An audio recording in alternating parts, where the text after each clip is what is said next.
Welcome back to FarfaCast, where hopefully we'll try to be consistent and do this every week, and we will be looking at various topics and stuff that come up across the Yu-Gi-Oh spectrum. And for today, we're going to be looking primarily at Soul Fusion and pretty much anything surrounding Soul Fusion. So with us today, we have my regular Ryan as my co-boy, and joining us as well is Jawad from CCG and Typhoon from E-Man, our European All-Stars here. So we've got let's just, I don't know, introductions. Who are you boys? Tell us about you. Jawad, go ahead. I'm Jawad Chowdhury. I'm part of CCG, best team, and Oh shit. but yeah, I've played this game for about, I think, like 4 years now, 3-4 years now.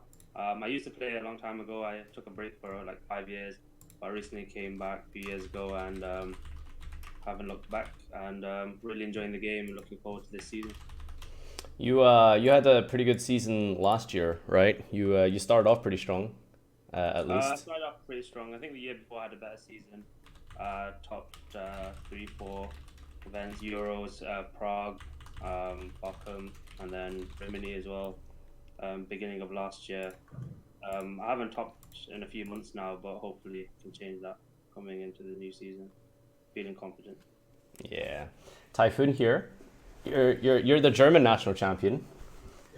Yes, so I started playing at the end of 2015, I think, and I topped my very first YCS and then just started scrubbing out for a whole year. But yeah, I'm back again. I topped the last 4 out of 5 events I played, so that's quite good. I'm the captain of E-Man Games, the best team in Europe, and That's weird. There's two best teams in Europe. He said Europe, not the world. Okay. it changes from event to event. Sometimes we're the best, sometimes they are. Well, yeah, tell us a little bit about E-Man first of all, because we haven't had you on here before. CCG been established for many years now. E-Man's a newborn baby. That's just hanging out. So where'd that come from? How did that start? So, E-Man Games, that's an online card set on card market. I think they started at the beginning of 2016. I joined them at February 2017, and at that point they were still unknown. But right now, because we are one of the biggest sellers on card market. I think we're in the top 10 power sellers and such. And in April, we started our competitive team in addition to our card market business. And yeah, we got a lot of good players in Europe, mostly Germans, but we also have a couple of Italian players. We have JY from the UK, and I'm very proud to have Paulo from Brazil. Fala galera, come to Brazil. Yes, Paulo is he's a really good player. And you guys snatched them up. How does that work with cross regions and stuff? I mean, it's a little easier if you have everyone in the same continent, I assume. So. Yeah, but we can still discuss a lot of theory and build our decks together. And South America and Europe always have the same card pool because they also can't play jump promos. So it's not a different game. Like if it was in America, we would be playing 2 different formats right now. Yeah, okay. So jumping into the Soul Fusion, I guess that's the pretty much the first major set of the season, I think. And yeah, we're going to Pasadena, I think is the starting point. Jawad, are you going to America? Not this year. So, Oh, okay. Yeah. Maybe next year, but not. I thought you were going to Pasadena. Okay, fair enough. Wait, no, Niagara. Sorry, Niagara. That's the one. Yeah. No, like Darren and them are going. I couldn't get time off work, so I couldn't go. Oh, okay. It was unfortunate. Ryan, you're going to be going to Niagara Falls yet? Yeah. Okay. It's pretty close. That's a good starting point. I mean, Niagara Falls and London are 1 week apart, I think, and I mean it's hard to tell with London, right? Because obviously, you guys need to establish the meta first of all, and then we can net deck you. It's a bit different though this year because of Summon Sorceress and stuff like that. It makes a big difference in terms of the viability of certain decks in the different countries. So that can also be a big thing. Yeah, that is true. Summon Sorceress didn't have as much impact as we thought it would, really, I guess, over in America. Goki's got a little bit more tops, I guess, but nothing like groundbreaking kind of thing. No, I think it did a lot better than people expected me, because if you compare it with how it did in the European YCS, it was a big difference in numbers, I think. Yeah, double the amount of tops. I just mean Sky Striker basically took like half the tops. So I guess maybe some people would assume it would be like half and half perhaps.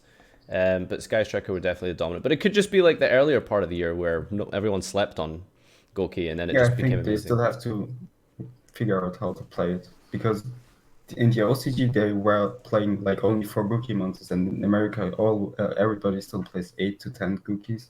Yeah. And that's a big difference. So I think if they can find an optimal build of Gookies, it will still be the best deck. Ryan, And also, sorry, go ahead, Joet.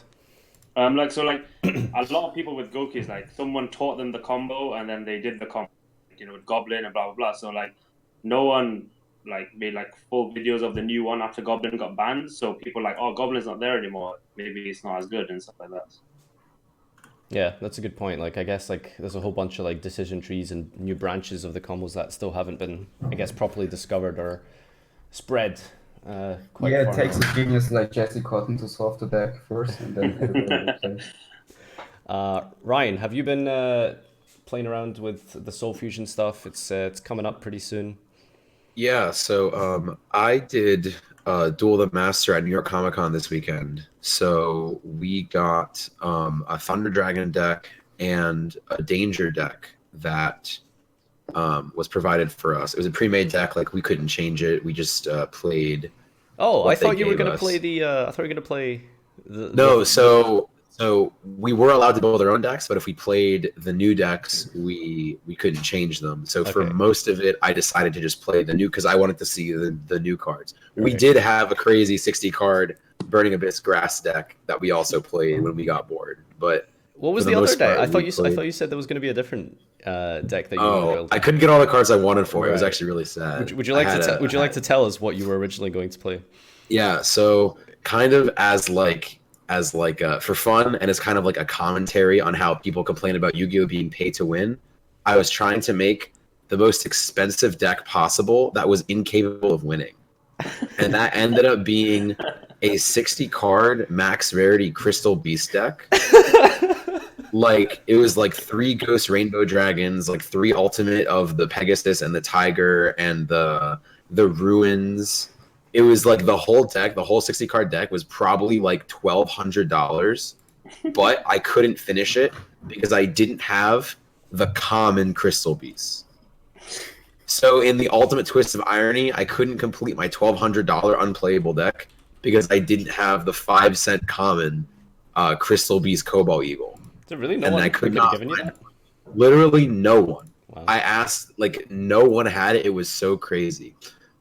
So, but what we did end up playing was we made a 60 card Burning Abyss deck with 3 Graceful, 3 Pot, Melody to search Chaos Emperor Dragon. So how's a ban list work there? You're not allowed. What is it? They don't follow a ban list? Yeah, no. If you're the master, you're allowed to play whatever cards you want. So how is that fair? Okay, sure. Well, anyway, yeah. So talk about the Thunder Dragons. So the Thunder Dragons and the Dangers. The decks they had us play. It was an invoked Thunder Dragon deck, and it was a pure Danger deck with a lot of traps.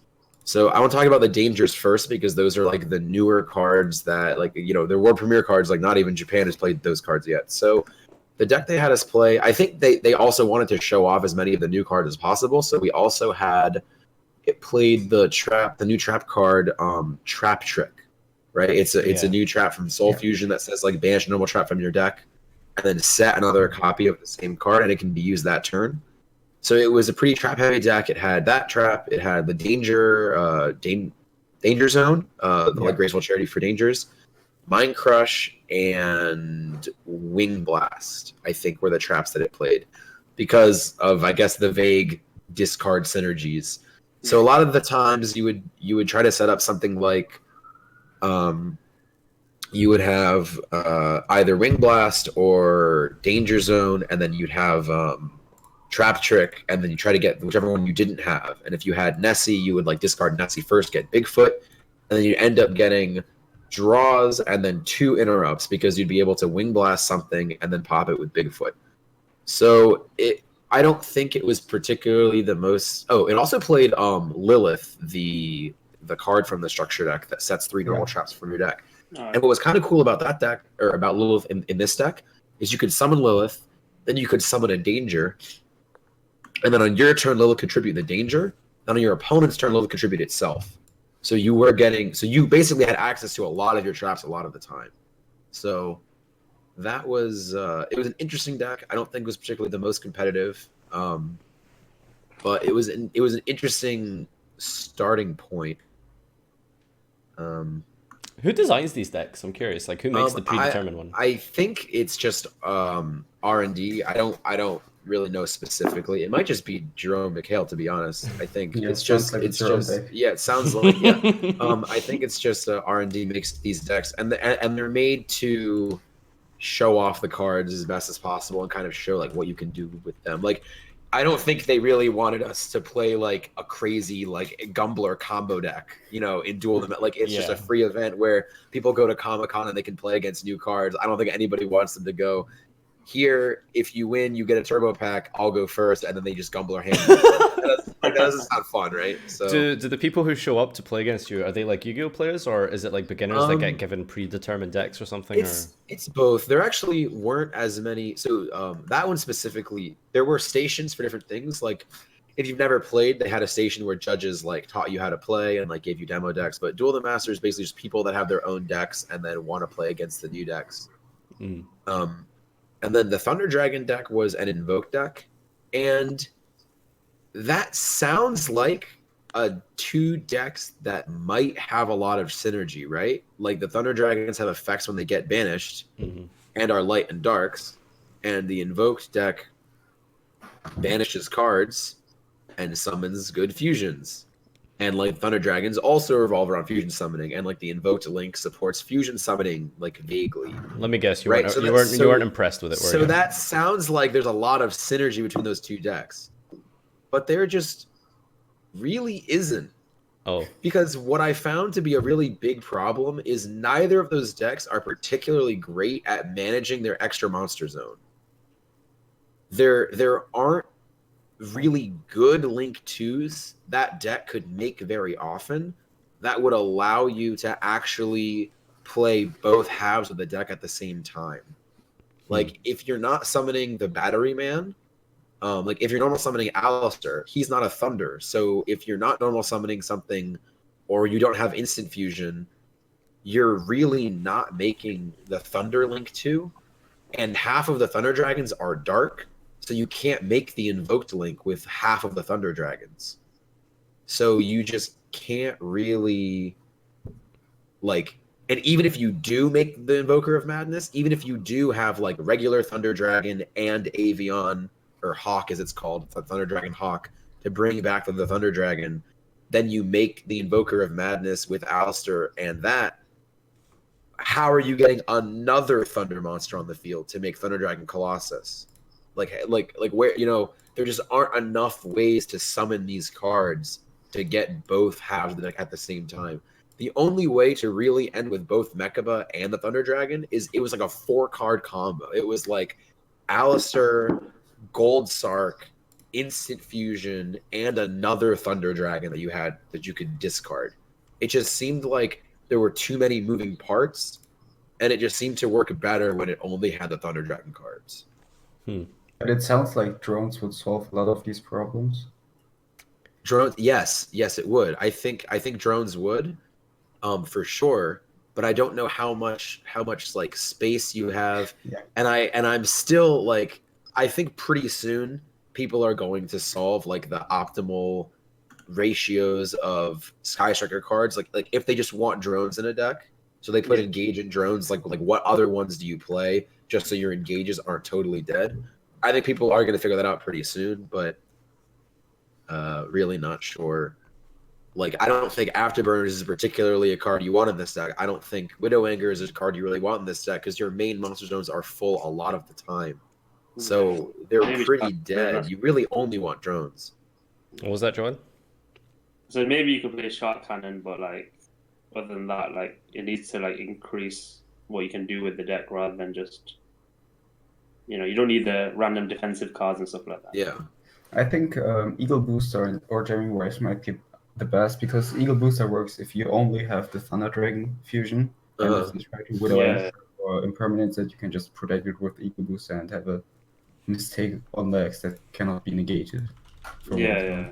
That definitely could be what happens. I think Eagle Booster is a card that I think might.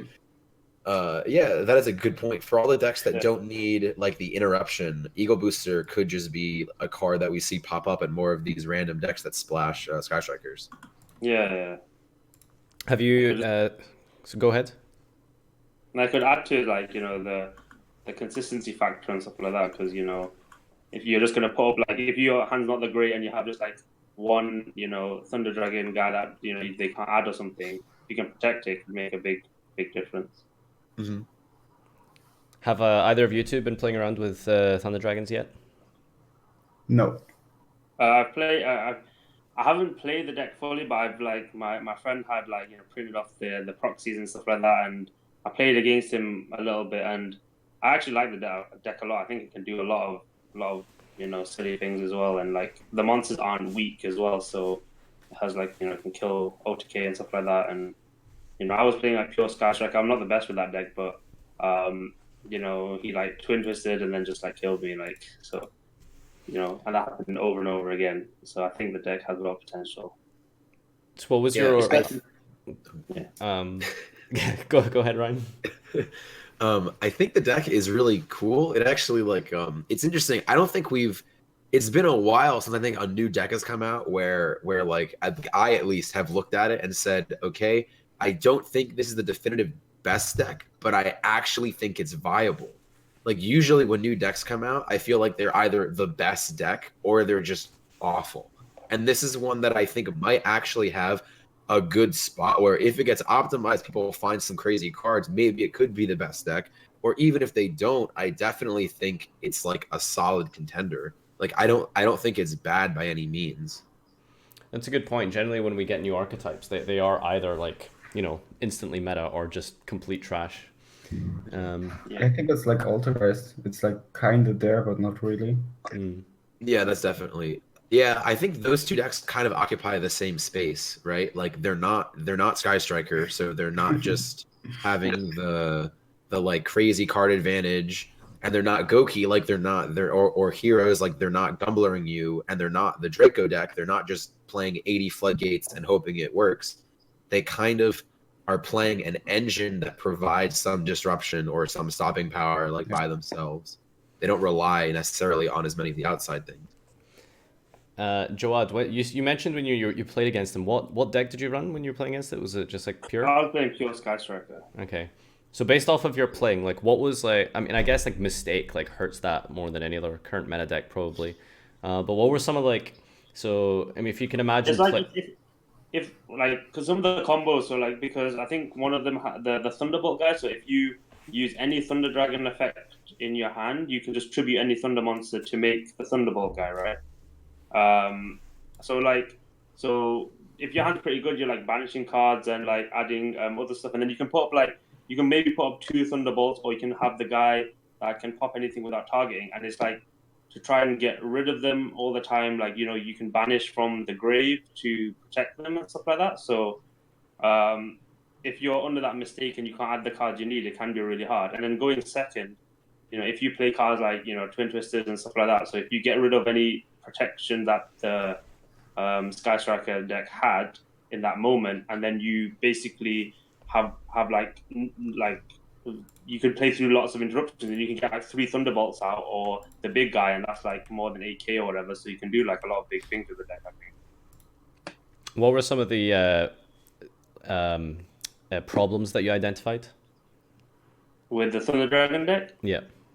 I think it's just like because of the way it is, you can brick quite a bit as well. Yeah, Because that's you need like like start cards. yeah, so it's like as they said, like the deck needs to be optimized, or and plus because they're fusions as well. Like if people adapt to it, like Dimensional Barrier is going to be a big card playing against that deck and stuff like that. So That's obnoxious. yeah, yeah, it's just like Sky Striker just like deciding 3 barrier and stuff like that. Thunder Dragon might not be able to do anything. So these factors come into it. Yeah, and like I think just working out what the synergy with everything is. I think like obviously I don't think invoked is the correct way to make the deck better because invoked makes all decks worse. But but like if there was some sort of deck, like I think in the OCG they played other cards with it, which maybe could raise the ceiling of the deck. And I think if it's adapted correctly, it could be quite good. Typhoon, do you have anything else to add about Thunder Dragons before we move on to the next deck? I haven't really looked at it, but from what I've seen in the OCG is that it's really easy to stop when you're prepared against it, and it has a horrendous Altergeist matchup. So I think over here in Europe, where most of the meta is just like pure Sky Striker, it can top as a counter deck to pure, but even pure has a lot of answers to the mistake on decks. But over in America, where you have to fight all the some sorceress decks on top of Sky Striker, it doesn't really have a spot as a counter deck. How good is Mistake against like Goki or something like that? Is it really that broken, or can you play through it? Because of Phoenix and stuff, it's not. It was like the card itself. I don't know. Like you can. It might be okay against Goki, I guess, but like. It I still depends think on which version of Gookie you're using. If you're playing a lot of yeah. Gookie monsters and rely on their searches, it's good. Then it's But if they are playing like magicians and stuff, they can probably just go into Nightmare Unicorn before they do any of the Gookie searches, and yeah, that's a big problem. exactly. All right, yeah, that's a good point. Speaking about the next sort of deck support thing that we got for, this is why we have Jawad here. Tell us a little bit about Dangers, I guess. You played a Danger variant for the YCS in Danger Spiral. So Yeah. before you saw the new cards, what were you thinking towards Soul Fusion with regards to the deck? Like what was your like wish list? Like what did you want to see from the deck? What kind of cards were you hoping that would be made for Danger? I don't know. I never like had a full like wish list of what type of cards to have or anything like that. It just I think with any sort of deck anyway, it's all about resource management. So like the reason Sky Strike is so good is because you always have cards and you always like what your next play is going to be and stuff like that. So a lot of archetypes don't have that, and it's hard to be managed. But in terms of the dangers, it was just like I think they're very good at facilitating like combos and stuff like that. So if any cards come out that can add to that or add to like a consistency of a deck, or I think dangers are never be a strong deck on their own, but with other decks, how can they add to like the capability of that deck? That's why like with Spiral it was very easy because you want to discard cards all the time. And then obviously like having a level 7 to make Tomahawk or something, but now you have another level 8, so maybe making rank 8 plays or things like that might help. Having more people, more little guys to special summon and special summon each other maybe makes it better to like continue your link plays or something like that. Play through different hand traps. So I think that's the sort of stuff I was thinking about. I think. Go ahead. Yeah, I think the biggest problem of the deck is that all danger monsters on the field are useless.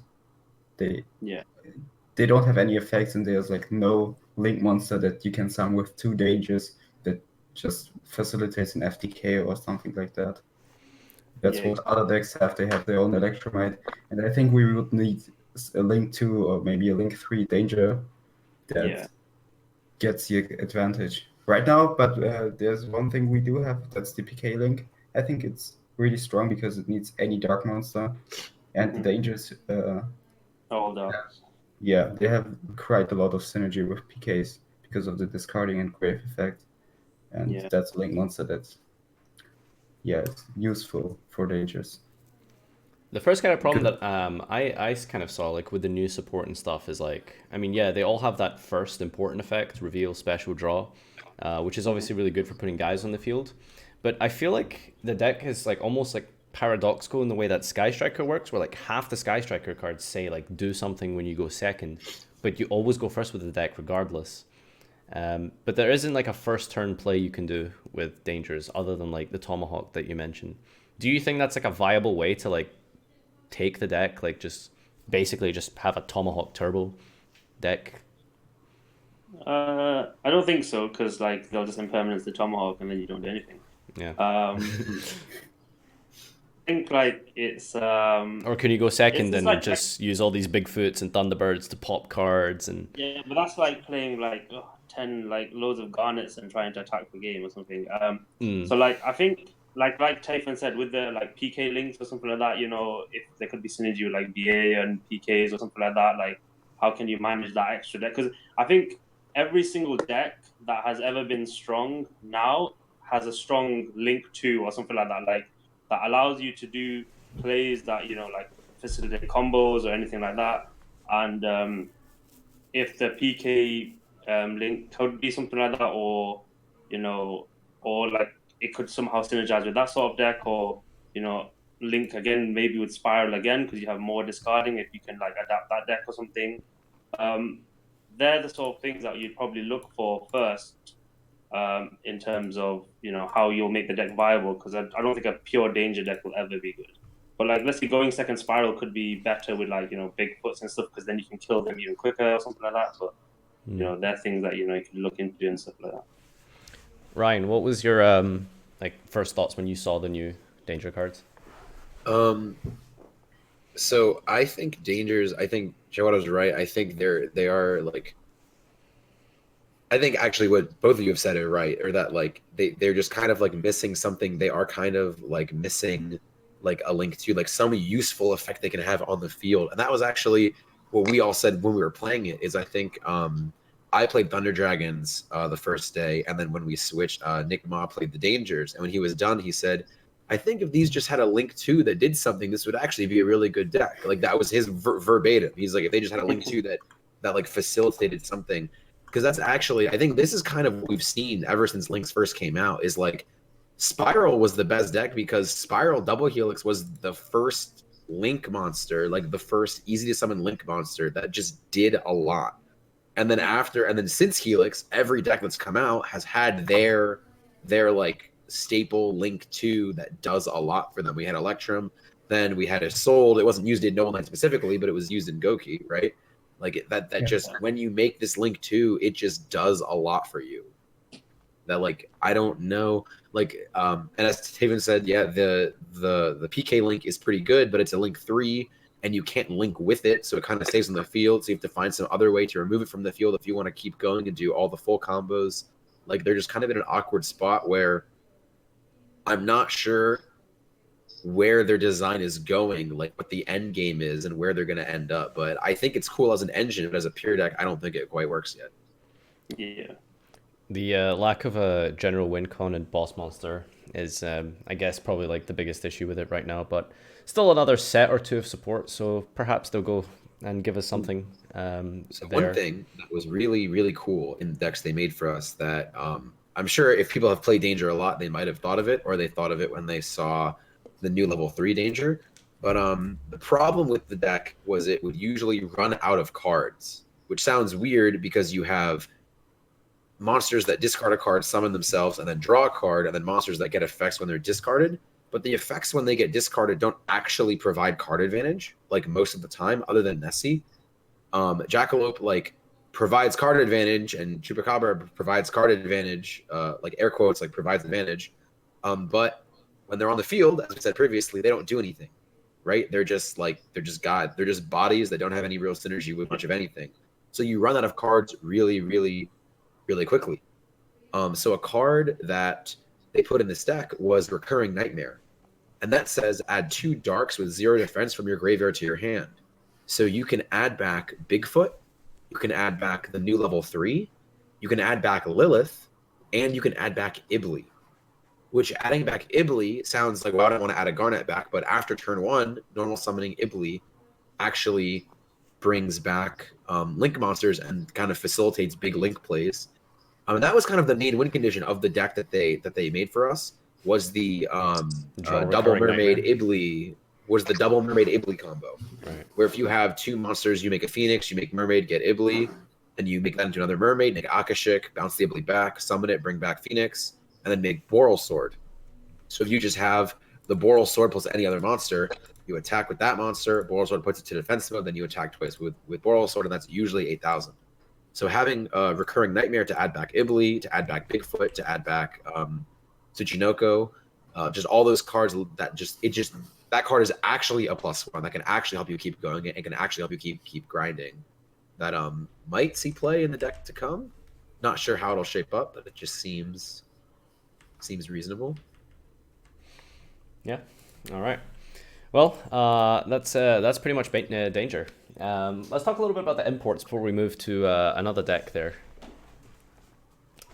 Patchwork, I guess. Yes. I know nothing about Fluffle, so I'll just let you talk about this one. I know that people have been mad this card hasn't come out for a long time, so yes. I'll just listen.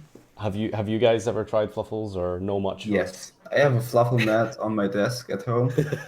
Wow. Well, so yeah, what do you think? I think it's obviously one of the best cards in the deck because it's like pre-prep, but it's too late. If we had it before Master Rule 4, it would have been decent, but yeah, it's too late for that.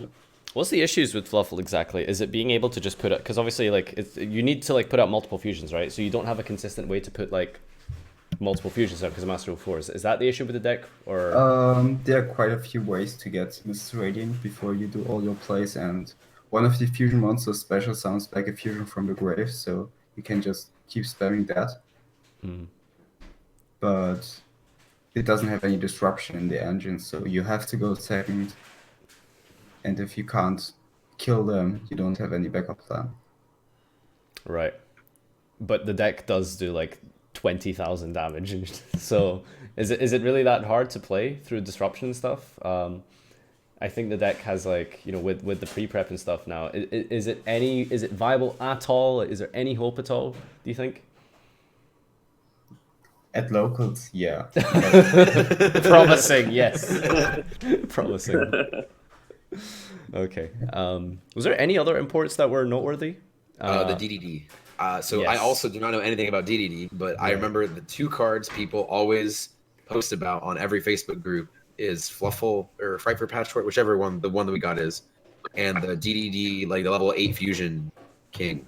That one was also coming in the set. Was that one? It's so the level. Dangerous, that one. Yeah, that one basically has the same effect as the level 6, I believe.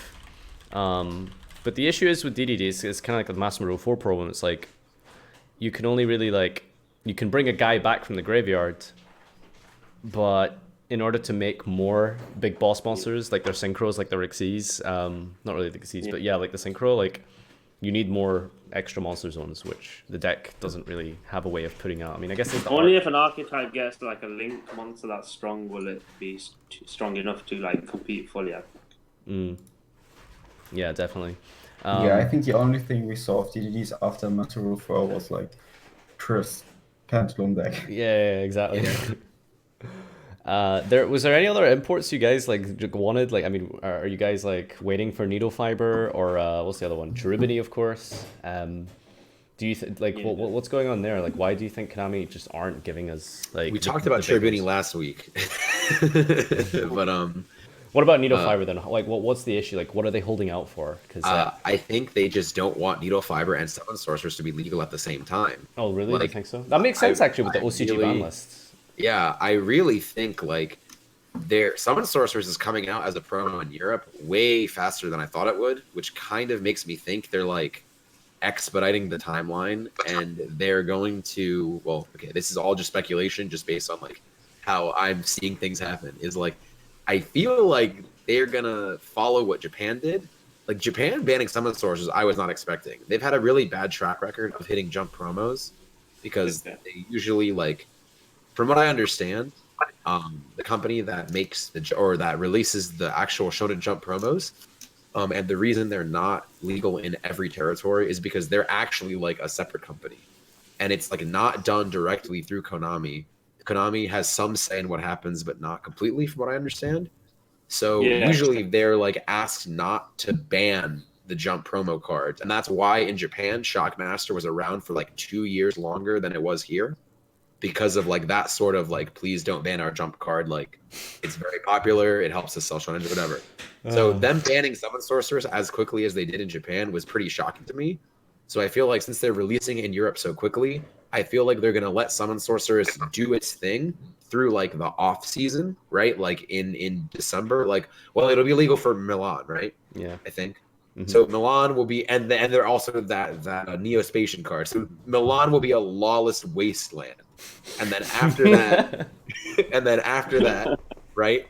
I think they're gonna let summon sorcerers kind of like do its thing, and like whatever people do, like the only event I think there's the Australian YCS, and then it might carry over to like the next like one more YCS in after Savage Strike. Then I think they're probably just gonna ban it, right? And then bring out needle fiber. And then maybe after that they'll give us the rest of the Link Vrains 1 cards when they feel like it's safe. And I think I definitely prefer that to what Japan did. I definitely don't think needle fiber and summon sorcerers have any place being legal at the same time. Like, yeah, they are pretty absurd. The way they did it was crazy. Anyway, releasing all of them at once. That is true. What even was the meta over there though when it first came out? Like people were still playing like Sky Striker was the best deck when they were both around at the same time, right? Yeah, Sky Striker didn't use any of them, but was like still the best deck. Yeah, which is really crazy, right? Because you think they used needle fiber in Sky Striker, but they didn't use summon sorcerers. But needle fiber was used for like they played like every Sky Striker deck for the longest time, maybe even still, played a glow up bulb because if you just normal summon a hand trap and then make needle fiber, you can summon glow up bulb, and then you can like destroy your field spell and get a ray, and you can make like high speed Royd Chambara, and then I think then you bring back glow up bulb, you can make another Link monster, and it just gives the deck a way to do just like a ton of damage. Right, so the Sky Striker deck in Japan, they played needle fiber because they could actually OTK. I don't think they played summon sorcerers. I don't know what they would do with summon sorcerers, but I'm sure there was someone that tried that and it probably did some absurd things. I mean, that was the issue with Sky Striker over here before Borrel Sword was like, yeah, it was really good at like controlling the board and stuff, but it didn't have that like game shot or follow up. So I think that's why the deck's like so good now, is because it finally has that, you know, Borrel Sword. It can I don't think it comes up that often. Like I don't think it does either. Maybe summon once per event. Why do you think it's so good just now? Hayate, that's a big difference. Really? Oh, Hayate is so good. Yeah, because earlier, if you didn't have your engage and they negate your Shizuku in the end phase, you won't ever get an engage in that game unless you draw it, and with Hayate you always get another shot to get your engage. Okay. All right. Final point to final topic, deck rather, whatever. Is this mine? This is take it away, Ryan. Ooh, okay, Noble Knights. So I think for those of you who are unaware, I think I said this in I guess it was over two years ago now. When you used to do your like history of the player videos, I did mine like 2 years ago, and I talked about how in like 2014. I had a YouTube channel where I made Noble Knight videos. It was exclusively Noble Knight videos, and I had like, it was like an unfortunate number of subs. Like it was like higher than 0, which is it was like not a lot, but anyway.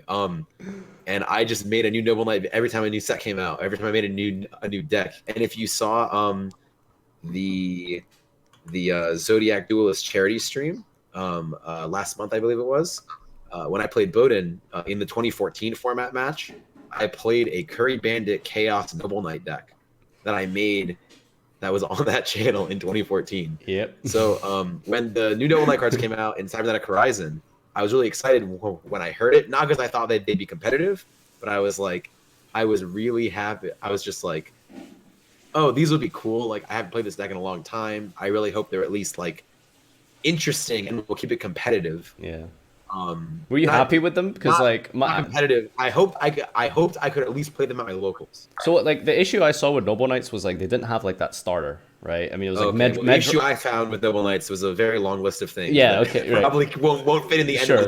Yes. But like I feel like, you know, if you didn't open like Medrot Equip or something, like you kind of like it really did nothing. Like it's. Oh yeah, Medrot Equip is an FTK. Everything else is just not even playable. Okay. Like, right. It's actually and I wished I was lying. Like there is, I have it. I think I have it on my phone still. There was like when Isolde was released in the Link Vrains pack, there was like one of the OCG like pages posted like an 80-step combo list of Medrot Equip with Isolde and Lady of the Lake, because Lady of the Lake doesn't get banished when it's used for a Link summon.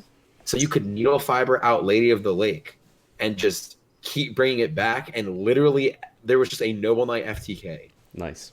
It was just, but so the new cards, the Silent Horizon cards were really disappointing, and I was afraid that would mean that all the rest of them would be. The new cards are all very, very good, to the point that I don't think Noble Knights is like by any means like a tier 1 deck or even like a tier 2 deck. Like I don't think you should prepare for it for the next event by any means, but I think they have done what I wanted them to do, and I think like I could play that deck at my locals and I could have fun, and I will be playing a deck. Like it will not be a pile, it'll be an actual deck. So what's the missing link though? Like what's like what, you know, from the new cards, like what just hasn't just pushed it over like that edge? So the problem is now they have the new spell, I think, helped with their first issue, which was consistency, and longevity, which was that if you wanted to play an extended game, you had to play multiple copies of some of the Noble Knights, but this spell can get from your deck or your grave. So, and the spell actually adds itself back when a monster you control is just destroyed by battle. So in the Noble Knight deck, you actually don't usually link away your Isolde. You usually keep Isolde on the field. So when they have to destroy your Isolde, you usually just get back your searching spell, which can also add back from grave. So now you have the consistency more so than before, and you have the longevity, because you can keep adding back Noble Knight Brothers, which can keep shuffling cards back and drawing more and more cards. The problem they have now is I think their ceiling is way too low. Like if you just get ashed on Medrot, you're usually you're just ending your turn. There is not many things you can do from there. Hand trap that can negate other hand traps. It's like Gamma, but better. Yeah. The problem is that also Noble Knights can't play Gamma because the only card that could get that they could Gamma would be Merlin, because it tributes his cost. But Merlin says you can only summon Noble Knights for that turn, so you just can't use Gamma.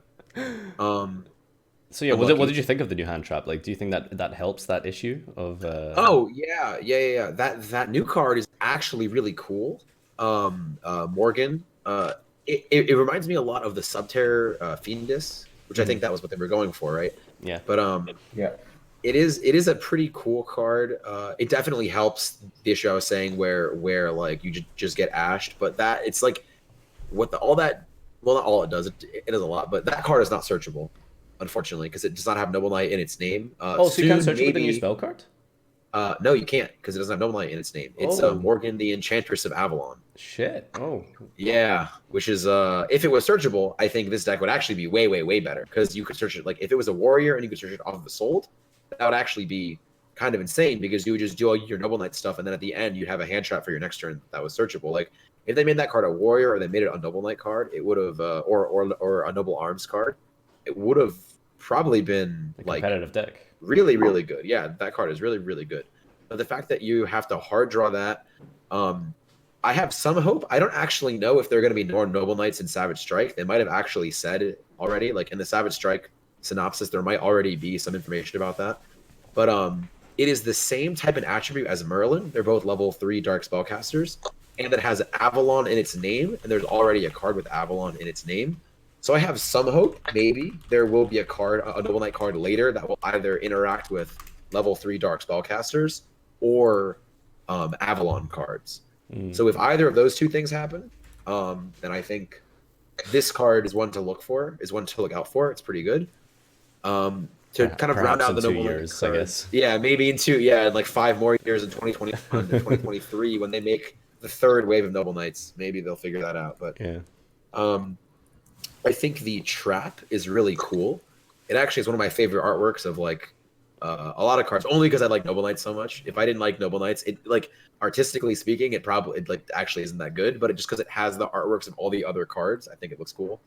But it's a pretty cool card too.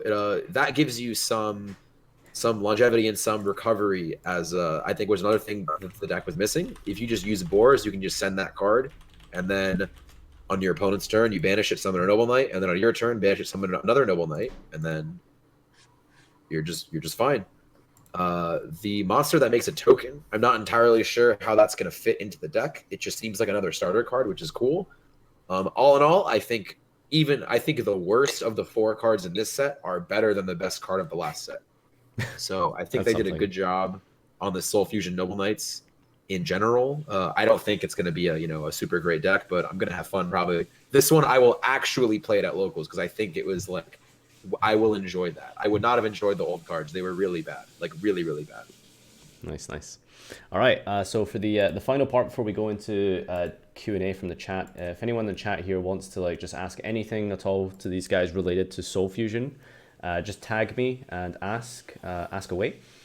So yeah, just quickly to round off, what are you two guys planning on testing for the upcoming events? Obviously, it's very broad and stuff. You guys are going to be testing everything, of course. But what are you really looking forward to playing and like really getting down and like trying out all these different variants of the deck and stuff? What are you guys like most excited for, Typhoon?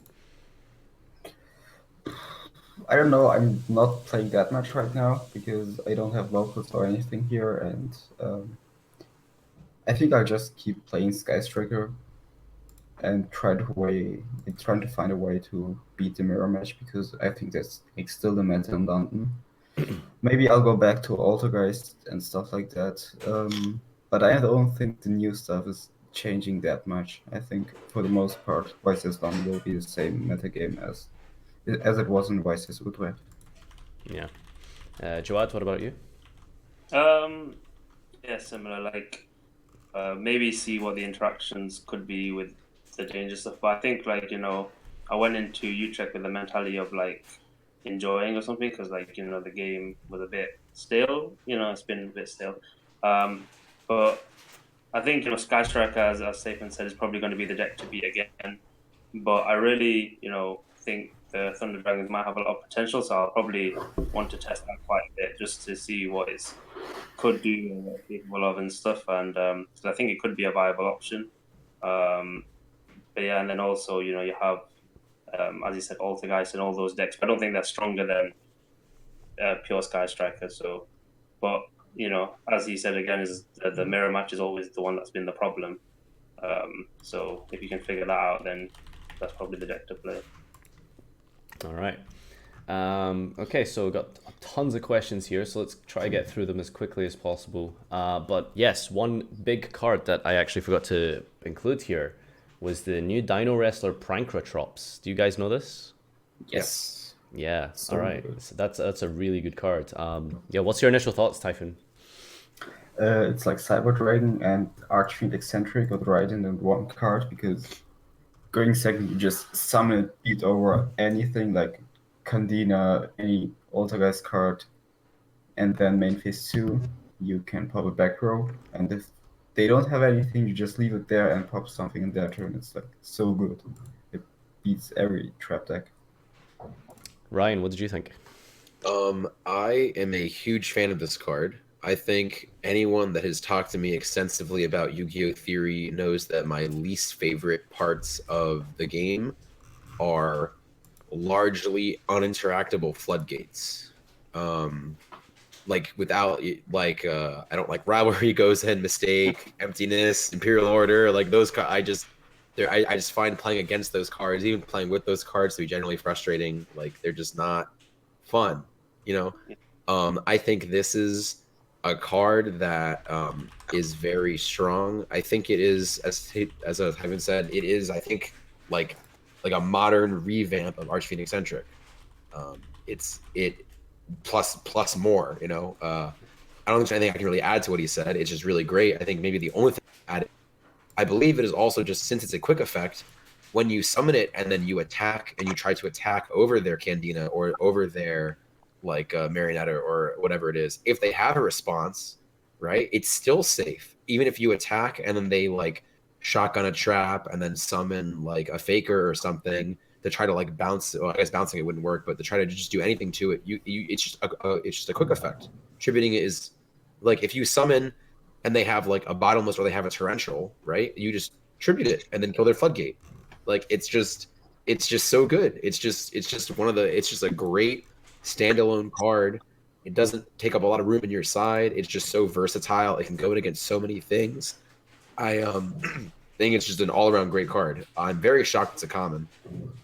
I hope it will be a foil in an OTS pack coming soon, but I just can't say enough good things about it. There's a couple of cards here that are mentioned, so I'm just going to go through some of them that are actually, there's some pretty, like, really good, like, just generic stuff. Have you guys heard of Herald of the Abyss?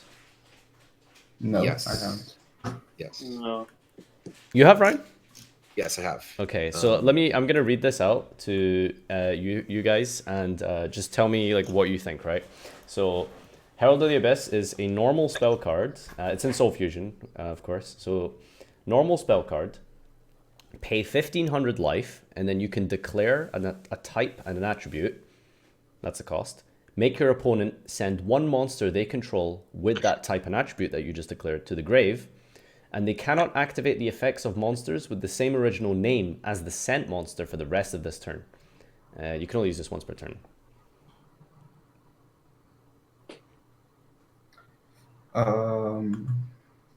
It seems like a good card, but how many effects are they going to activate in your turn?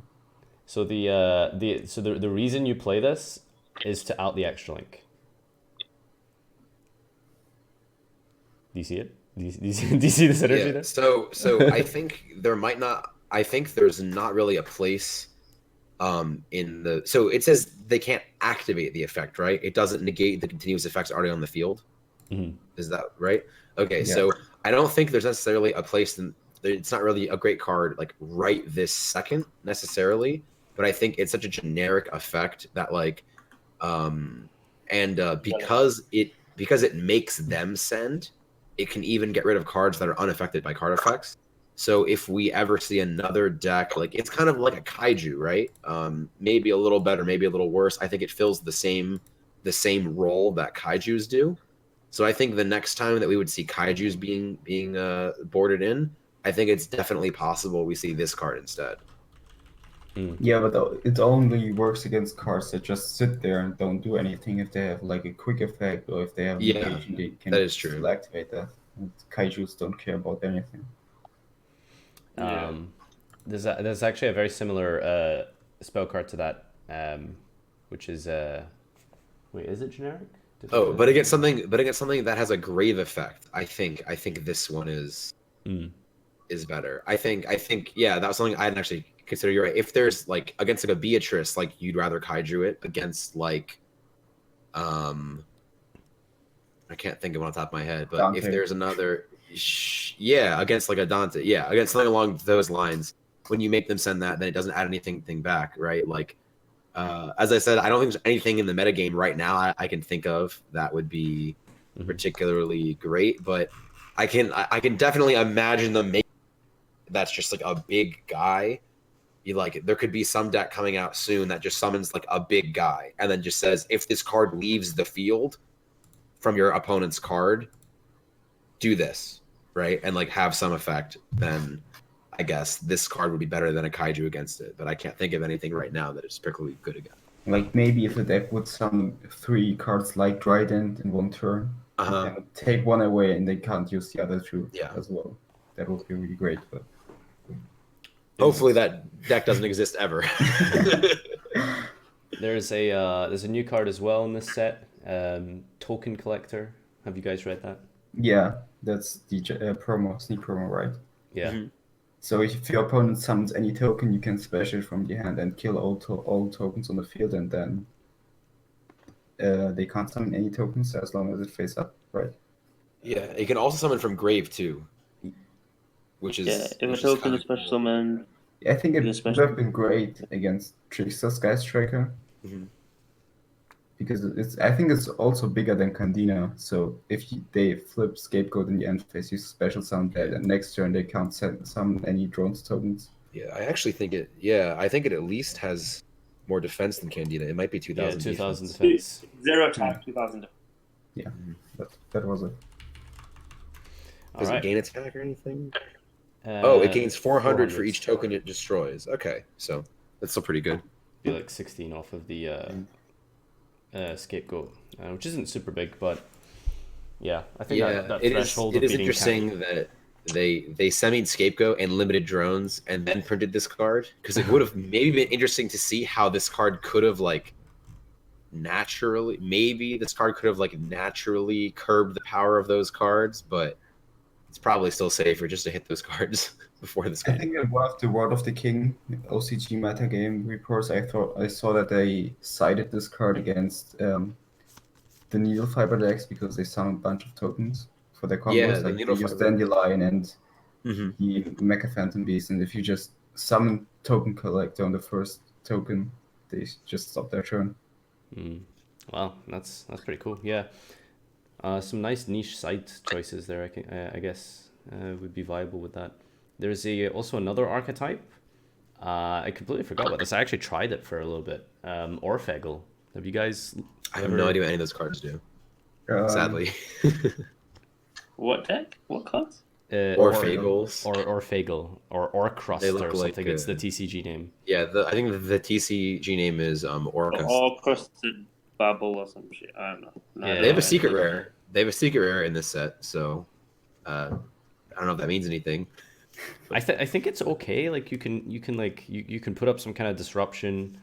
You could, yeah. I don't know. I think I tried it a little bit. It's not awful, but weirdly enough, it's completely gone off the radar because everyone's like focused on like Thunder Dragons and stuff, and probably rightly so. But yeah, this deck seems somewhat interesting. Typhon, you said you've like had a read at it. Like, what are your thoughts on it? I saw like the lithium video. That was my research for this video. So all his combos relied on needle fiber and some sorcerers, and if you're using needle fiber and some sorcerers, you could just like FTK them instead. Yeah. But I like the theme that they activate their effects by banishing themselves from the grave, and they can do that as a quick effect in their opponent's turn if you have to field spell. Yeah. Like the theme itself looks great, and I think they could do something competitive with that, with new support and such. But right now, it's not good enough. Okay. All right. Let me see. Looking through here, I don't think there's anything other that was important. Trap trick.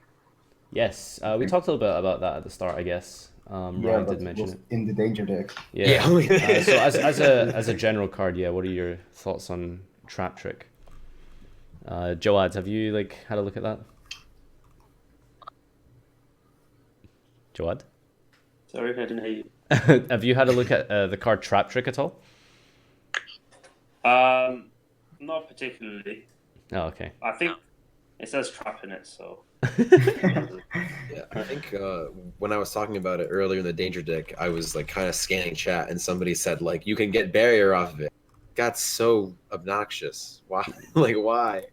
So now barriers at 6. Yeah, like 6 barriers. Yeah, there are now 6 barriers. So good luck. Yeah. I think it's also really good to dodge Twin Twister because some traps are really impactful, but they lose a lot to Twin Twister or breaker removal in general. Is it any trap you can throw? Or is it just a normal trap? A normal trap. Normal trap. But imagine you do it after they Twin Twister your trap trick, you chain and search Torrential, and now they have to play through Torrential without any back row removal. Things like that are also really strong. What decks do you think are going to use it? like Danger. the guys, Draco. Yeah. Well, other than that, obviously. I think Uh, so. I think there's one restriction that hasn't been mentioned, and is that after you resolve Trap Trick, you can only resolve one more trap for the rest of the turn. So It has to be like a really impactful trap. Like you yeah, said. yeah. Joad, what did you say exactly? No, I was just like, like depending on certain trap decks, it could work, and like if in like Altergeist or something, they use that trap and then they trigger a multi-faker as well, like could be in a very strong position. But I think it depends on like the traps used. Like Barrier is like a very good example of a very very impactful trap. Torrential, I guess, is a good one as well, but I don't think there's that many normal traps that will be super impactful that you like will use it for. I think Heavy Storm Dust was a cool one. Yeah, Heavy Storm Rust as well. Yes. Someone also mentioned you can go into Metaverse and then get Secret Village. So I guess the problem, Yeah. I think you have like 9 problem Secret with Villages that- now or something. Yeah, is if you do that, right, then Metaverse will be the only trap you can activate for the entire turn. So that is like super all in. If you go like standby phase, trap trick, Metaverse, get Secret Village, it's like now you can't use any more traps for the rest of the turn. Like they better have no responses to anything you do from this point on. Like Yeah. I think like against Sky Striker with Altogether, it can be very impactful. So could be one of those things, I guess. You can use Protocol before you use Trap Trick, apparently. So you still have something, I guess. Is Trap Trick okay? I might have read Trap Trick wrong. I thought it said you couldn't activate the effects of traps. Maybe I'm wrong, and you can still use. So if you flip a floodgate, I guess that's fine. I'm gonna reread Trap Trick because I probably just read it. Okay, yeah, it's only you can only activate one trap card, so you can use face up traps already. So if you have continuous traps, then you can still do that. I'm just browsing here through some of the more questions. There's a so that one's a bit too long. Let's see. Do you think any decks will drop out or appear for the coming events based off of Soul Fusion? Thunder Dragon's like a deck, probably, right? Like I think that'll I think it's definitely probably more viable than like some of the Thunder Dragons. Like I would be incredibly shocked if Thunder Dragons didn't get any tops at the next couple events. Yeah. Right. Like I think they're gonna I think that's probably the one that's gonna pop. Yeah. Let's see here. So we've talked a lot about the Prankatrops, and that one's pretty good. Is Prank Kids that deck? Is that Those in are Soul the, Fusion? no. That's in November. Summoners. Oh, okay. One final card, Vector Blast, the new Sky Striker card. I don't think that card will see play. I could be horribly wrong, but I don't think any Japanese decks played it, and not that I think it's necessarily correct to look at OCG decks and be like, this never saw play, so it's bad. But like, I read the card, thought it was bad, then looked at all the OCG decks, none of them played it. So I mean, it's a side card, right? Like you play it against an extra link deck. Is that not really what you? However you get, I mean, like I think it's just the same problem as like Trigate just negates it. Like if they Gumbler you and they get rid of some of your spells, then you activate it, Trigate negates it. Then like it was just, and then you anchor to negate Trigate, then you have no cards, die, right? Like that's the issue. I think it's just I would rather just resolve and engage than resolve that. I just don't think it's realistic. I guess what I'm saying. I don't think it's a realistic scenario that you're gonna have three spells engraved. That you're gonna have 3 spells engraved and resolve it, and still have plays after that if they actually go through with the whole extra link with Trigate and Gumbler. Like I just don't see it happening. I think it would have been good against Cookies, like we played it at Zeros. Like they were just like you linking without Gumbler, and with 6 cards you can easily beat that if you have the Vector Blast in your deck. But right now you have to be more afraid of Gumbler than of the extra link. Yeah. All right. I think that's going to be wrapping it up for this. We've been just over an hour now. So talking about Soul Fusion. with Brian of ARG, Jawad of CCG, and Typhoon of Eman. Thank you to everyone who has watched. Let us know in the comments and stuff what you think about Soul Fusion and anything else that you want, that you think that we've missed in this discussion. And until next week, I guess. Peace out.